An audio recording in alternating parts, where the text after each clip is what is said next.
Debo empezar diciendo que a mí no me gusta el anime. Bueno, al menos no soy fan. No tengo mucho conocimiento en la materia. He visto unos cuantos, sobre todo de pequeño, pero no es un medio que me llame especialmente la atención. Por eso me parece un poco curioso que mi primer análisis vaya a ser de un anime. Pero no vamos a hablar de cualquier anime. Vamos a hablar de el anime. Vamos a hablar de Neon Genesis Evangelion.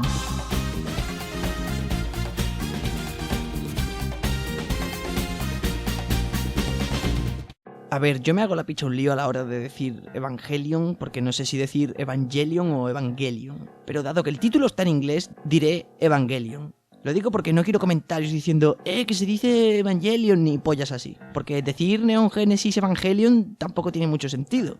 Que lo hubieran llamado Evangelio del Nuevo Génesis si quisieran que la pronunciara así. Evangelion se compone de 3 cosas. Un estilo visual heredado de los convencionalismos del anime, que consigue hacer único a pesar de ser algo preestablecido en otras obras, una narración fuertemente inspirada por el cine japonés y una enorme carga religiosa que a veces sirve como mero telón de fondo para contar la verdadera historia. Y también hay unos robots que pelean o algo así, pero eso es lo de menos. Lo verdaderamente fascinante es que aun siendo esos sus 3 pilares básicos, es una serie que se puede disfrutar aunque no tengas ni idea de anime, ni de cine japonés, ni de religión. Aún así voy a hacer un intento de aproximarme a esos 3 conceptos que sirven de engranajes principales para que la serie resulte única. El presupuesto del estudio que realizó la animación era bajo, eso es algo que todo el mundo sabe, pero que no se debe tener en cuenta a la hora de ver la serie. De hecho, yo me enteré después de terminarla, ya que la vi cuando tenía unos 8 años. La pusieron por la tele. Sí, alguien pensó que emitir esto después de un bloque infantil a las 7 de la tarde era una buena idea. Evangelion, la serie perfecta para acompañar el bocata de chocolate de la merienda. En fin. La volví a ver hace poco, como si fuera la primera vez, porque ya no la recordaba. Y no fue hasta después de ver el último episodio cuando me enteré de que tenían un presupuesto ajustado. No sé hasta qué punto, dado que lo disimulan muy bien. Es más, en ningún momento parece una serie de bajo presupuesto. Bueno, en ningún momento... Ya llegaremos a eso más tarde. Es necesario recordar que esto no es una excepción. Los animes por lo general son baratos de producir, por eso existe esa cantidad abismal de series de animación provenientes del país del sol naciente. No es porque todos allí sean otakus, no lo son, allí les odian igual que en el resto del mundo. Esa cantidad indecente de animes viene dada por su bajo coste de producción. Y como ya he dicho, Evangelion no es una excepción. A que el anime sea barato de por sí, hay que sumarle la crisis de la burbuja inmobiliaria que azotó el archipiélago en los años 80 y la crisis financiera que se vivió en los 90. Por lo que no es de extrañar que no hubiera dinero para producir este anime, lo que lo hace destacar en este aspecto, ya que aprovecha al máximo los recursos de los que dispone y a la vez consigue apartarse de los tradicionalismos del anime para hacer un uso de movimientos de cámara más habitual de películas de Occidente que japonesas. Cuando en cualquier anime te plantearían una imagen estática con un simple movimiento de izquierda a derecha, Evangelion utiliza esa imagen como fondo mientras que la cámara se centra en sus personajes y los sigue en sus movimientos, creando así la ilusión de que el fondo que no estás viendo en pantalla está también ahí. Resulta creíble y a la vez te acerca más al personaje al tenerlo ahí en todo momento. Con esto consigue hacerte ver lo importante que son los personajes, y es aquí donde se aprovecha de otro convencionalismo del anime, el uso de sus personajes. Los protagonistas típicos de anime suelen ser perdedores, pringaos, betas, salidos con una personalidad que casi se le puede aplicar a cualquier adolescente. Esto es para que el espectador, el consumidor medio del anime, se sienta reflejado y por tanto le guste el protagonista. Es la misma razón de que en las novelas pobres de profundidad las protagonizan chicas planas, que no tienen tridimensionalidad para que la lectora pueda rellenar esa cáscara vacía imaginándose a sí misma en la situación. Por eso suelen ser picantonas. Mojabragas. Pero aquí es donde está la particularidad. Shinji, nuestro protagonista, aun siendo un pardillo, se diferencia del protagonista medio porque no disfruta de su condición ni la aborda desde un punto de vista cómico, sino que es miserable. Y cuando te identificas con él, duele. Duele porque no quieres verte reflejado. Hideaki Anno mete el dedo en la llaga al crear a Shinji, y lo consigue tan grácilmente porque canaliza sus experiencias, sentimientos y frustraciones en la serie. Él mismo llegó a decir: Evangelion es toda mi vida, lo hice con todo lo que sabía, poniendo en ello todo mi ser. Esto es toda mi vida misma. 自分が作ったアニメは好きですか？好きといえば好きですけど、結構嫌いなところもあります。嫌いなところはどんなところですか？自分が出てるところ。En cuanto al resto de personajes, todos tienen en mayor o menor medida una importante carga psicológica y un trasfondo que se descubre a lo largo de la serie, o que al menos se deja ver e intuir. La animación es muy dinámica, incluso frenética en escenas que lo requieren, las de acción, en las que casi no hay un respiro para el espectador. También lo pone a prueba al lanzarle un montón de imágenes, meros fotogramas como puede verse incluso en el opening.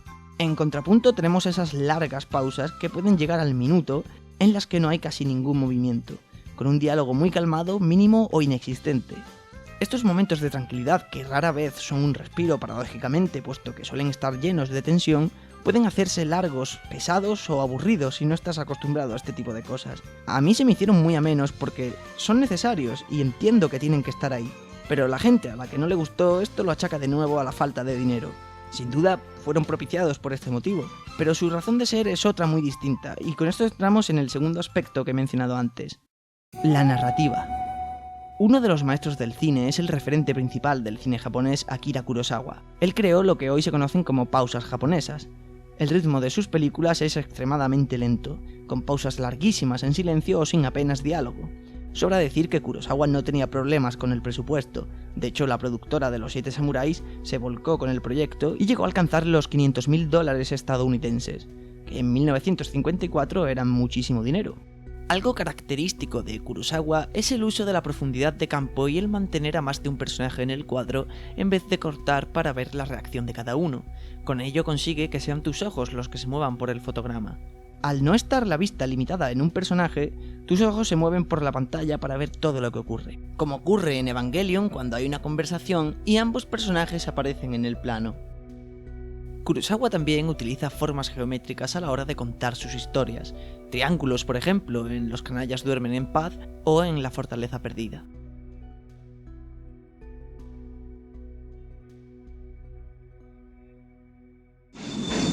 Otro ejemplo de director influenciado por Kurosawa es Sergio Leone, que se adueñó de las pausas para hacer sus westerns. El mejor ejemplo del uso de las pausas de Kurosawa en el western de Leone es en Hasta que llegó su hora. La escena inicial casi no contiene nada de diálogo. Se cruzan más miradas que palabras, y entonces, de golpe y porrazo... Ese es el objetivo de las pausas y la narración lenta, el propiciar y hacer más satisfactorio el momento de acción, creando así un balance perfecto. No es coincidencia que incluso Breaking Bad haga gala de estos mismos recursos.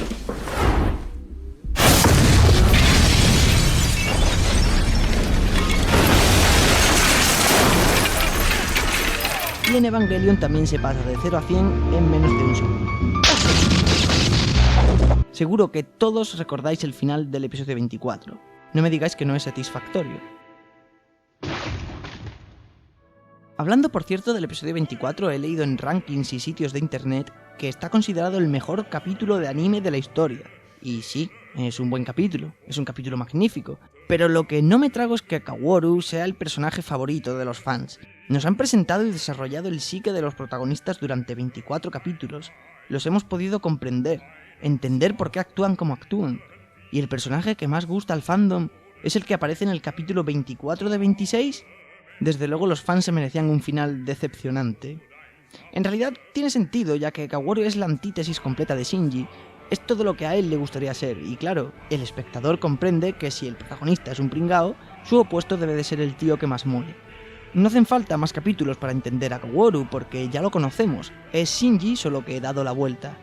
Aunque puede que me equivoque, y como dice Wikipedia, solo haya gustado porque... está bueno. Pero Evangelion no se conforma con utilizar y reinventar características del cine o del mundo de los animes, sino que revoluciona todo su género. Y es que catalogar Evangelion del género mecha es quedarse bastante corto.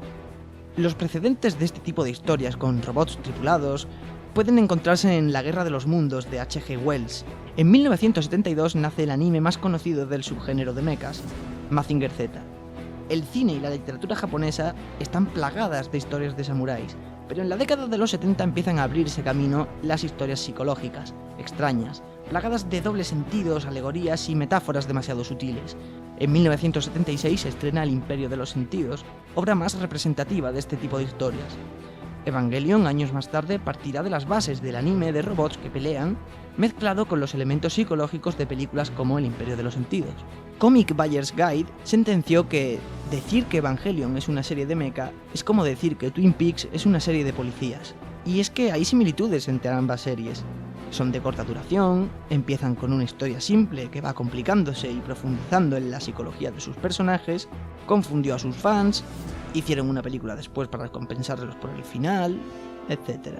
Evangelion se ha convertido, no sin merecerlo, en un referente primordial del género, y no pasa desapercibida su influencia en otros animes como Gasaraki, Sargento Keroro, e incluso en series occidentales como Historias Corrientes, o en películas como Retratos de una obsesión. Guillermo del Toro realizó un intento de homenaje en 2013 al género mecha, que resultó en un aburridísimo filme sin peso argumentativo más allá del mero espectáculo que supone ver a robots peleando. Las similitudes con Evangelion están ahí, son robots conectados a su piloto neuronalmente luchando contra monstruos. Pero tanto Guillermo del Toro como el guionista Travis Beacham negaron haber visto el anime, y el resultado es lo que pasa cuando basas una película en un género tan específico sin haber visto la segunda obra más importante del mismo, después de Mazinger Z. En películas en las que aparecen mechas, estos no son más que simples herramientas, armas controladas por pilotos. Pero Evangelion le da la vuelta a este concepto. Desde el primer capítulo se da a entender que el Eva no es solo un robot, sino que está vivo, y Shinji, el piloto, no es más que el método para arrancarlo. Su padre, Gendo, el creador de los Evas, lo utiliza porque hace falta un piloto compatible y él lo es. En resumidas cuentas, el empleador se convierte ahora en el empleado. En contadas ocasiones vemos a Shinji actuar por su propia voluntad. Pero no nos adelantemos. La simbología religiosa consigue darle al anime el toque místico, y aquí es donde más gente se equivoca al hablar sobre Evangelion. Evangelion no está basada en la Biblia. Lilith no aparece en la Biblia, es un personaje apócrifo. La serie hace referencia a textos apócrifos de la Biblia como pueden ser los manuscritos del Mar Muerto, pero sí es cierto que utiliza muchísima simbología cristiana. Toda la serie está plagada de ella. Los enemigos se llaman ángeles, cuando mueren se forman cruces latinas como si de sus almas se tratase, Misato lleva un colgante en forma de cruz griega, los ordenadores del sistema Magi se llaman Melchor, Gaspar y Baltasar.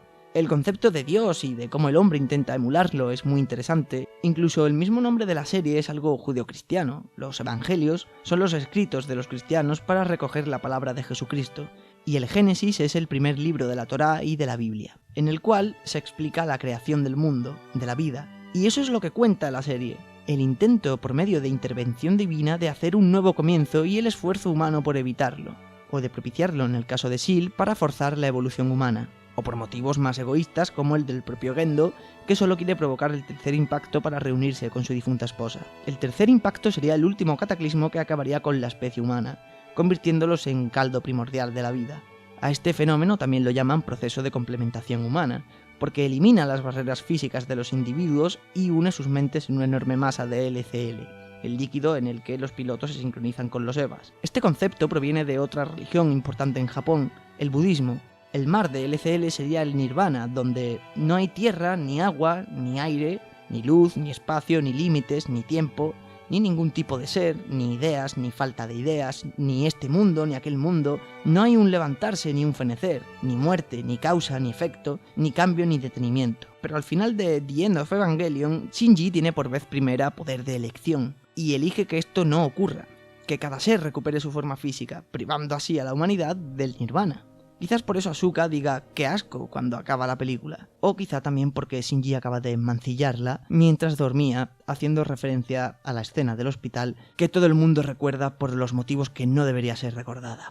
No es solo un tío haciéndose una paja delante de una tía en coma. Es también un ser que está muy perdido, que enlaza con el final y que sirve de metáfora para el concepto de la semilla de la vida. Lo bueno de este final es que cada espectador puede entenderlo como quiera. Lo malo es que está contando de nuevo lo mismo. Me explico. Los dos últimos capítulos de la serie son un estudio psicológico de los personajes, como si sus mentes estuvieran conectadas, dando a entender que el tercer impacto ha tenido lugar, y todos son LCL. Por eso vemos tantas formas distintas, por eso y porque se quedaron sin presupuesto. O eso dicen. Lo cual me obliga a preguntar, ¿qué más da? Es muy fácil achacar que todo lo que no te gusta es producto de «es que no pudieron hacer otra cosa con el dinero que tenían». A mí no me parece cierto. creo que el final de la serie es el que es a propósito. El estudio sabía que a los fans no les iba a gustar, pero si Hideaki Anno dio luz verde es porque él lo quería así, y se la sudaban los fans. También es este el motivo por el que los personajes femeninos estén muy sexualizados al principio, pero se vayan desprendiendo de eso poco a poco. Sí, es cierto que el episodio 25 originalmente estaba escrito para ser como fue en The End of Evangelion, pero no el 26. Creo que el episodio 25 iba a ser la primera mitad de The End of Evangelion, el ataque a Nerf y todo eso, pero el 26 iba a ser lo que fue, un vistazo al interior de la mente de los protagonistas. El final de la serie no es un nos hemos quedado sin dinero, mete un par de dibujos y pa' casa. Es un queremos hacer esto y este es el dinero que tenemos, que es lo más guay que podemos hacer. El presupuesto no limita la creatividad. Hay películas de culto muy veneradas que se realizaron con un presupuesto minúsculo, como pueden ser Clerks, La Noche de los Muertos Vivientes, que casi crea un género cinematográfico, y si no lo crea al menos lo revive, Eraserhead, Halloween, Napoleon Dynamite, y la lista sigue. El final de Evangelion es intencionado, planificado y luego ajustado al presupuesto. Y aunque sea una metáfora, el final se entiende. Al final, Shinji acepta su individualidad, se acepta a sí mismo, simbolizando el superar una depresión, que es por lo que pasaba el creador, por cierto. The End of Evangelion es innecesaria, pero no está fuera de lugar. Muchas de las imágenes más míticas y recordadas por los fans provienen de la película. Esta hace mucho hincapié en la simbología de la serie, eliminando casi en su totalidad la sutileza, para que la gente lo entendiera mejor. Y aún así no lo entendieron.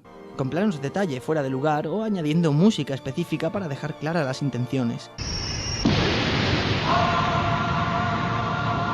Y multiplicando también el efecto freudiano. También hay fanservice por un tubo, como esta escena o cualquiera de las de acción. La gente quería más acción, aunque estas escenas sin embargo están magistralmente ejecutadas. Cuando llega el final, vuelve a haber mucha metáfora, probando que ya tenían pensado hacer un final místico, solo que esta vez mucho menos sutil. Tanto es así que una de las teorías de los fans es que el final de la serie ocurre en la mente de los protagonistas y el de la película en el exterior. Y tiene sentido. Lo que a priori parece un final feliz contra uno triste, son en realidad lo mismo. The End of Evangelion acaba con una canción alegre, cuya letra es deprimente. Por eso existe esa ambigüedad entre felicidad y tristeza en ambos finales, y ambos pueden coexistir. Además hay que recordar que tanto la serie en su totalidad, como la película, como los reveals, como el manga, forman parte del canon oficial. En un canon normal, lo que constituye el universo de una saga, no suele haber cosas que contradigan a otras cosas. Star Wars tiene incluso un departamento que se encarga de decidir qué es canon y qué no. Pero Evangelion puede permitirse el tener un canon triple en el que se cuente una y otra vez la misma historia. Podría ser otro mundo. La propia serie establece esta creencia. Ese podría ser otro mundo. Es posible que exista dentro de mí. Yo no soy solo el que soy ahora. Hay otras muchas posibilidades de ser yo mismo. Lo importante es el mensaje final, fuera de la historia, que a grandes rasgos es un acéptate a ti mismo, madura. Aunque lo verdaderamente excepcional de Neon Genesis Evangelion es que la interpretación correcta es la que tú le quieras dar.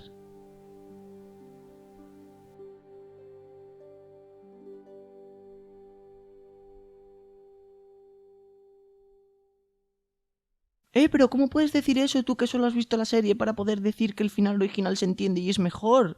¡Eres un hipster! A ver, eso no es así. Yo vi la serie porque... A ver, el final original es mejor. Pero no la vi para poder decirlo con fundamento, sino para... ¿Entonces por qué la viste? La razón de este vídeo, la razón de poder estar aquí. El chico desea entender Evangelion. El chico cumple su deseo. Pero Mireda Producciones se atormenta. ¿Por qué la vi? ¿Por qué la vi? ¿Por qué la vi? ¡No tenía más remedio! ¿Por qué la vi? Tuve que hacerlo porque quería entenderla. ¿Para ser mejor que los demás? No, para entenderla y disfrutarla personalmente. ¿Y para ser mejor que los demás? No lo hice solo para llevar la contraria. Quería criticarla. ¿Y por eso la viste? Sí, si no la hubiera visto no podría criticarla. ¿Y por eso la viste? No la vi por necesidad. Me apetecía verla. Por eso la vi.